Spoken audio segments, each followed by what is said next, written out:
नमस्कार दोस्तों, मेरा नाम है रवि और आज मैं आपके लिए लेकर आया हूँ एक और भूतिया कहानी यानी भूतिया हवेली की कहानी। जिस कहानी को सुनने के बाद आपके रोंगटे खड़े हो जाएंगे दोस्तों।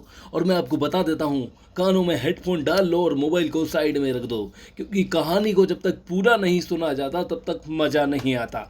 तो भाई छोटी कहानी है, बस थोड़ी देर में ख़त्म हो जाएगी। कहानी को पूरा सुनकर ज़रूर जाना, ठीक है। और वीडियो पसंद आए तो वीडियो को लाइक करके चैनल को सब्सक्राइब भी कर देना। शुरू करते हैं दोस्तों वीडियो को। तो विजय और उसकी पत्नी, जिसका नाम मनीषा था, वो अपने शहर से बाहर एक नई जगह पर उनको नौकरी मिली थी, वहां वो पहुंचे। वहां उनको रहने के लिए एक पुरानी हवेली दी गई, जो कि शहर से कुछ दूरी पर स्थित थी। गांव वालों का कहना था कि वह हवेली बहुत ही भूतिया और डरावनी हवेली है। वहां पर चुड़ैल या डायन रहती है, ऐसा कुछ गांव वालों का कहना था।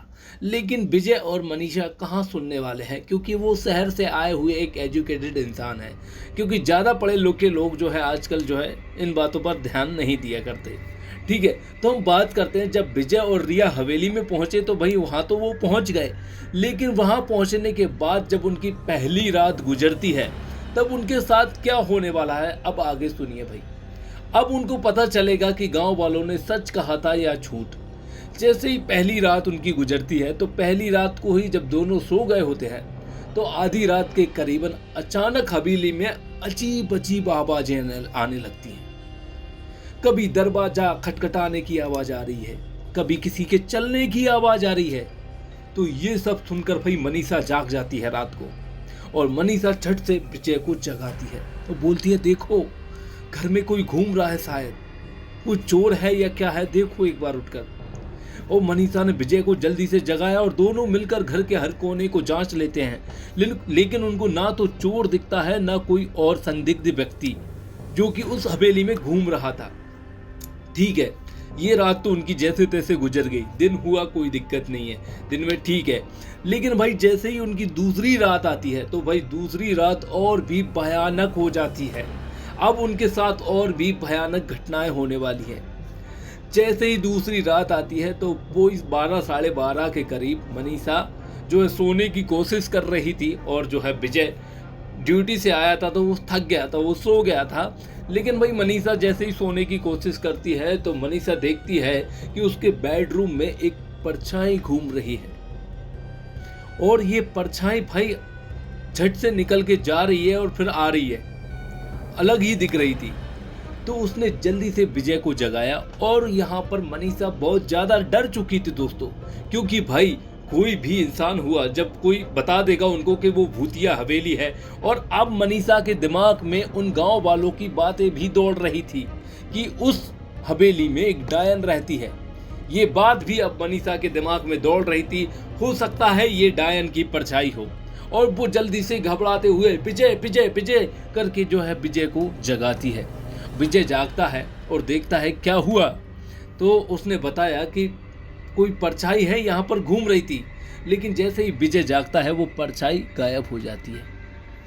और विजय मनीषा को समझाता है, ऐसा कुछ नहीं है, तुम डर गई हो, ये सिर्फ तुम्हारा वहम है। लेकिन मनीषा बोलती है, नहीं ये वहम नहीं है, मैंने अपनी आंखों से देखा है, यहाँ पर कोई परछाई घूम रही थी, और हो ना हो ये वही डायन है जो कि गाँव वाले बता रहे थे।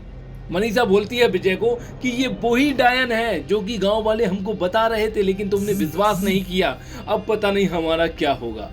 ठीक है दोस्तों, अब ये दिन भी गुजर जाता है। जैसे तैसे दोनों जगे रहते हैं, रात भर बैठे रहते हैं, लेकिन उनकी रात गुजर जाती है। एक दो बार भी वो परछाई हो जो है, जैसे ही विजय सो जाता है मनीषा के सामने एक दो बार और भी वो परछाई दिखती है, लेकिन फिर भी विजय उसकी बातों पर विश्वास नहीं करता। दोस्तों जैसे ही तीसरी रात आती है, भाई 2 रातें गुजर चुकी है और इन 2 रातों में वो बहुत ज़्यादा डर चुकी है मनीषा। अब तीसरी रात की बात कर लेते हैं। तो तीसरी रात में भाई और भी डरावना सीन जो है उनके सामने आने वाला है।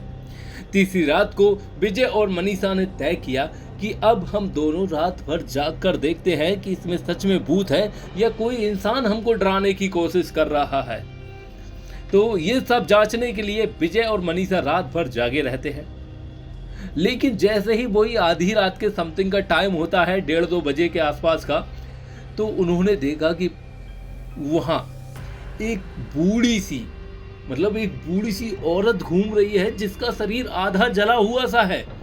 और ये सब देखने के बाद भाई उनके रोंगटे खड़े हो जाते हैं। मनीष और विजय के हाथ पैर ढीले और दोस्तों दोनों के सिर से पसीना बहने लगता है। दोनों बहुत ज्यादा डर जाते हैं। ये क्या है, मतलब वो आज जली सी औरत को देखकर विजय और मनीषा दोनों बहुत ज्यादा घबरा जाते हैं।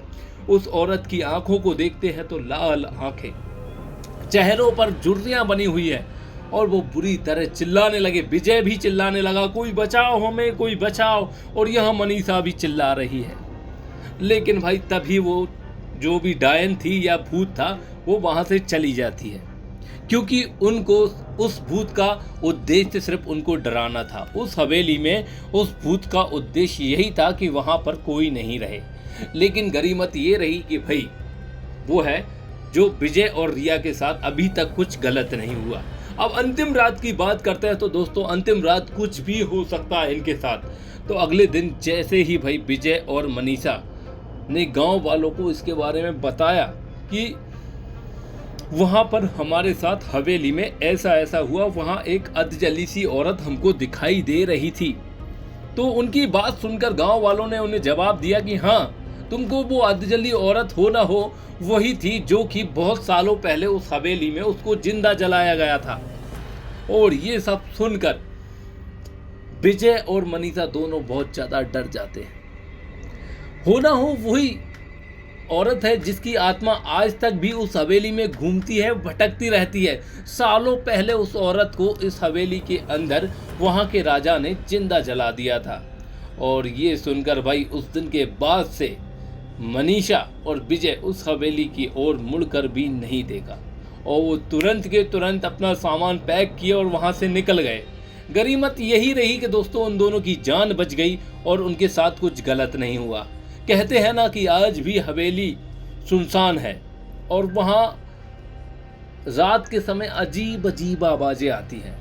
जो भी उस हवेली में रुकने की कोशिश करता है वो कुछ ही दिनों में वहां से भाग जाता है। लेकिन भाई एक बात तो है कि उस हवेली में अभी तक किसी की जान नहीं ली है। ये बात सही है, जान नहीं ली, लेकिन उसके साथ घटनाएं हो जाती है। वो जो भी है उस हवेली के अंदर भूत है या डायन है, पिशाचनी है, कुछ भी है, लेकिन भाई अभी तक उसने किसी भी व्यक्ति की जान नहीं ली है। वो सिर्फ डराती है, उस हवेली से उन लोगों को भगा देती है।